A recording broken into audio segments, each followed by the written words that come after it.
Assalamualaikum warahmatullahi wabarakatuh. Om Swastiastu, Namo Buddhaya, Salam Kebajikan. Halo semuanya, perkenalkan kami dari kelompok 5 dari kelas C pemrograman IoT ingin mempresentasikan atau sekaligus mendemonstrasikan tentang proyek kami, yaitu tentang Smart Classroom, di mana dengan saya sendiri, Nadia Nusyifananta, dengan NIM 2024-32111 sebagai ketua kelompok dan sebagai PJ dengan front end. Selanjutnya dengan rekan saya. Saya Celcina Devi Sitiranda dengan NIM 2024-32092.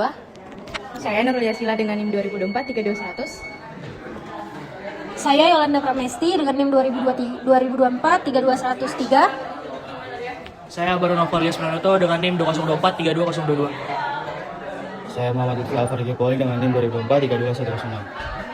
Alasan kami memilih proyek ini karena penggunaan energi listrik di lingkungan pendidikan seringkali menghadapi masalah pemborosan karena ini tuh jadi kondisi di mana lampu dan perangkat elektronik di ruang kelas itu tetap menyala.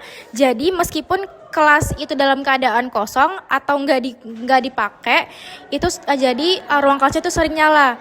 Selain itu, proses pemantauan kondisi fisiknya, yaitu yang masih melakukan secara manual atau kurang efektif sehingga adanya pemborosan listrik.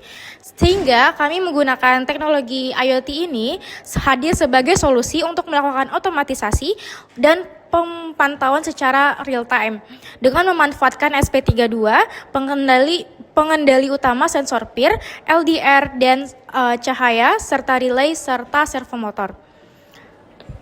Untuk itu, permasalahan dan solusinya yang pertama yaitu tentang pemborosan listrik, di mana lampu dan perangkat listrik itu menyala di ruang kelas yang kosong atau tidak digunakan. Selanjutnya yang kedua adalah monitoring manual, yaitu proses pengecekan kondisi ruangan masih dilakukan secara langsung atau oleh petugas sehingga tidak efisien. Yang ketiga yaitu biaya operasional yang bisa pemborosan sehingga membludak penggunaan listrik. Yang ketiga yaitu ketidakadaan kontrol jarak jauh, di mana pengelola itu tidak memantau atau mematikan lampu secara instan saat berada di luar atau saat tidak ada di kelas. Maka dari itu kami melakukan solusi di mana ada otomatisasi berbasis sensor menggunakan sensor PIR untuk mematikan perangkat apabila nggak ada gerakan, serta sensor LDR untuk menyesuaikan lampu dengan cahaya sekitar. Yang kedua yaitu dashboard monitor IoT, yaitu menggunakan visualisasi data secara real time, status sensor dan perangkat video protokol MQTT, serta efisiensi daya otomatis, sistem secara mandiri, memutus aliran listrik pada komponen output saat kondisi kelas tidak memenuhi syarat aktif. Yang kedua, selanjutnya yaitu tentang dual control system, yaitu mengintegrasikan kondisi otomatis lewat SP32 dan kendali manual jarak jauh melalui dashboard interaktif dengan back-end dan front-end-nya. Kali ini kita bakal jelasin soal rangkaiannya, hardware-nya, bakal jelasin sama Lutfi. Oke. Nah, di sini kita menggunakan kabel sama female to female, sama pokoknya kombinasi kabel jumper sama UTP. Jadi bisa menjangkau jarak ke PR sama LDR sensornya. Terus kita beri indikator apabila gelap itu dengan lampu LED dengan resistor 220 volt sama buzzer. Terus kita juga ada kipas dengan DC 5 volt, itu biar menampung daya dari ESP-nya atau dari VIN-nya. Oke, saya bakal jelasin cara kerjanya. Jadi yang pertama itu kita ada sensor 2, itu ada PIR 1 sama satu lagi LDR. Nah, yang PIR itu gunanya buat menangkap gerakan di dalam ruangan. Yang satu lagi LDR itu untuk menangkap cahaya. Jadi kalau misalnya cahayanya redup, lampu otomatis mati. Nah, ini saya demokan. Jadi ini gerakannya. Nah, di sini ada lampu yang bakal otomatis nyala kalau keadaannya gelap. Coba. Nah, itu nyala. Oke, kita lanjut juga. Nah, selain otomatis, kita juga bisa kontrol manual lewat front end-nya. Nah, yang bisa kita lihat dari berikut. Kita lihat di sini tampilan front end-nya. Bisa kita kontrol untuk lampu dan kipasnya, di mana di sini coba kita on. Lampu sudah hidup. Apabila kita matikan di sini, lampu mati. Nah, untuk auto ini adalah fungsi untuk apabila coba ditutup bisa Nah, itu untuk auto. Sedangkan untuk fan, itu coba fan-nya diliatin. Fan-nya di sini tuh berputar, sehingga apabila saya matikan, fan-nya otomatis mati. Nah, ini bisa untuk menghemat listrik apabila suatu kelas itu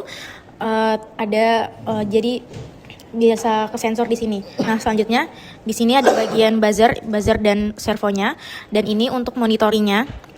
Ini secara real time di sini ada apa saja yang kita monitoring selama ini.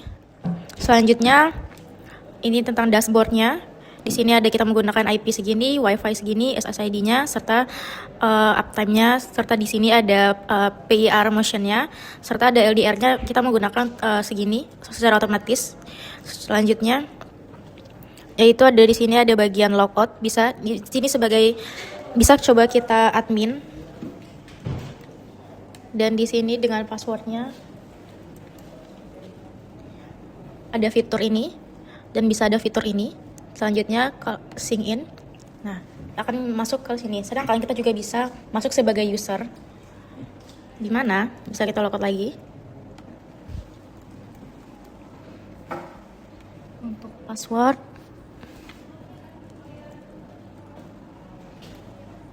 sign in. Oh, mungkin sudah selesai. Jadi kita kembali ke admin saja.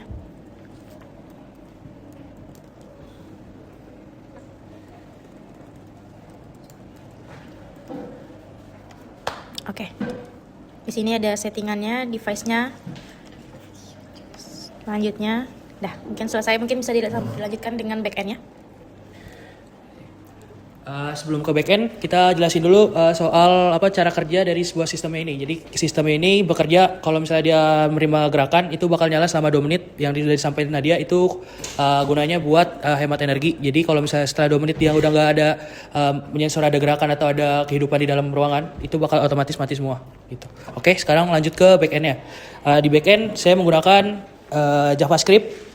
Kenapa pakai JavaScript? Soalnya biar gampang masuk ke dalam dashboardnya karena dijadikan satu folder. Berikut ini foldernya. Jadi foldernya itu langsung nyambung ke front end sama back endnya. Nah, ini ada bagian Arduino-nya juga yang bakal nyambung ke Arduino IDE-nya. Dan ini ada back endnya. Kita pakai JavaScript dan Node.js. Dan cara kita buat nyambung ke Node.js-nya pakai HFMkey. Berikut akun HFMkey kita masukkan ininya, MQTT URL-nya sama portnya. Kita masukin ke dalam INV di sini. Kita bikin INV-nya sama kita bikin di sini di Arduino IDE-nya. Nah, di sini. Nah, itu untuk membaca MQTT-nya masuk atau tidak ke dalam backend-nya. Jadi backend-nya sama front-end-nya bisa dijalankan dengan sangat bagus gitu. Baik, selanjutnya kita akan menjelaskan tentang codingan backend dan front-end-nya. Saya akan menjelaskan tentang front-end-nya di sini. Di sini kita menggunakan bahasa HTML, JavaScript, dan CSS. Di sini kita bisa lihat, ini adalah codingannya. Mungkin bisa, kalau dijelaskan panjang tidak cukup waktu, jadi mungkin bisa dilihat saja. Dan di sini kita menggunakan JavaScript-nya, ada API JavaScript untuk menghubungkannya dan apps di JavaScript, serta di sini ada untuk selanjutnya untuk ini yang tentang CSS di mana ini untuk tampilannya. Jadi ini kita setting tampilannya, kita koordinasikan tampilan dari suatu fondasi website kita. Selanjutnya ini tentang backend, bisa dijelaskan oleh rekan saya. Oke, buat backendnya, struktur backendnya ada di sini. Kita seperti yang saya jelaskan tadi, saya menggunakan JavaScript, nggak menggunakan MySQL. Sebenarnya pakai MySQL, cuman kami translate ke JavaScript supaya lebih mudah dijadikan satu file dan dijadikan satu konektor untuk ke front end-nya. Nah, berikut ini ada server JS-nya, server JavaScript-nya. Ini ada package JSON-nya juga buat konektornya. Ini ada package log JSON buat penambah dari konektornya. Dan ini ada arsitektur lainnya. Ada lumayan banyak dari kami untuk backend-nya.